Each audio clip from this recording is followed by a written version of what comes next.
আর প্রেসিডেন্টও তো অবৈধ।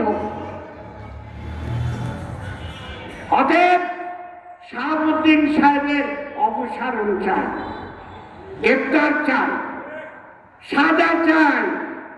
এই কেমন ধরনের দুর্নীতিবাদটা জানেন? গ্রামে আমার একটা বাড়ি আছে, সেই বাড়ির রাস্তা বন্ধ করে দিয়েছে আওয়ামী লীগের লোকেরা, এবং সেইটার বিরুদ্ধে রায় দিয়েছিল পাবনার থানার যে যান তিনি, যে এইটা ভেঙে দাও, টিপু বিশ্বাসের বাড়িতে যাওয়ার রাস্তা দিয়ে দাও। তো যারা বিবাদী তারা এটা রিভিশন করেছিল জজ কোর্টে, উপর কোর্টে, এবং সেটাতেও জিতে যেতাম, এ বিষয়ে কোনো সন্দেহ ছিল না। শাহাবুদ্দিন সাহেব কোনো কাজ ছিল না, পাবনাতে এসে জাজ সাহেবকে ডেকে নিয়ে বলে টিপু বিশ্বাসের বিরুদ্ধে রায় দিতে হবে, আমার রাস্তা বন্ধ, বাড়িতে আমি ঢুকতে পারি না, আমি জনগণের উপরে বিচার দিচ্ছি, আমি বাড়িতে ঢুকবো কিনা, রাস্তা পাবো কিনা। অতএব শাহাবুদ্দিন সাহেবেরও বিচার হওয়ার দরকার। এই যে পাবনায় একটা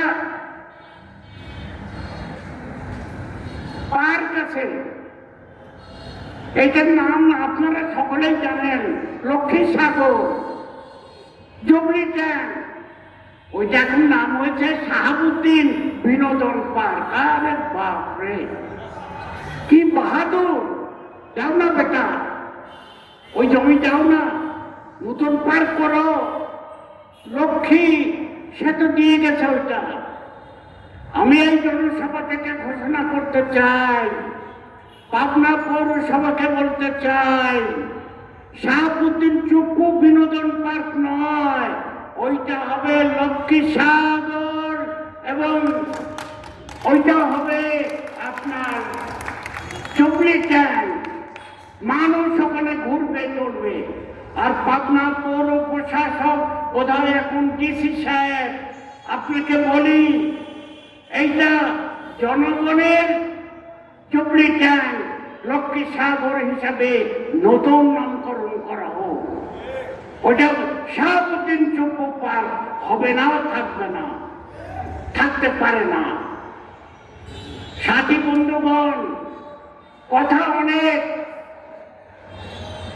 বললামও অনেক, আপনারা ধৈর্য ধরে যারা শুনলেন আপনাদের ধন্যবাদ। আমাদের মাইক ওইদিকে ইন্দিরাপতি, আর এদিকে বিনা পানি, এই সিনেমা হল, পানি সিনেমা হল, বাইরের লোকরাও শুনছেন, কথা খুব স্পষ্ট পরিষ্কার। অতএব কথা বাড়াতে চাই না, কথা বাড়াতে চাই না। মাগরিবের নামাজ পর্যন্ত আমরা কথা বলতে চেয়েছি, মাগরিবের নামাজ সমাগত, কিছুক্ষণের মধ্যেই আযানের ধ্বনি আমাদের কানে আসবে। তার পূর্বেই এই জনসভায় আমার বক্তব্য আমি শেষ করলাম, এবং আপনাদেরকে ধন্যবাদ, লাল সালাম। আগামী দিনে গরিবের দল, জাতীয় গণফ্রন্ট এবং সব বামপন্থীরা ঐক্যবদ্ধ হয়ে লড়াই, শ্রমিক আর কৃষক ঐক্যবদ্ধ হয়ে লড়াই চালিয়ে গণ অভ্যুত্থানের মাধ্যমে শোষকদের নিপাত করে জনগণের সরকার, জনগণের সংবিধান, জনগণের রাষ্ট্র আন্দোলন বেগবান করার আহ্বান জানিয়ে আমার বক্তব্য শেষ করলাম। লাল সালাম, ধন্যবাদ আপনাদের।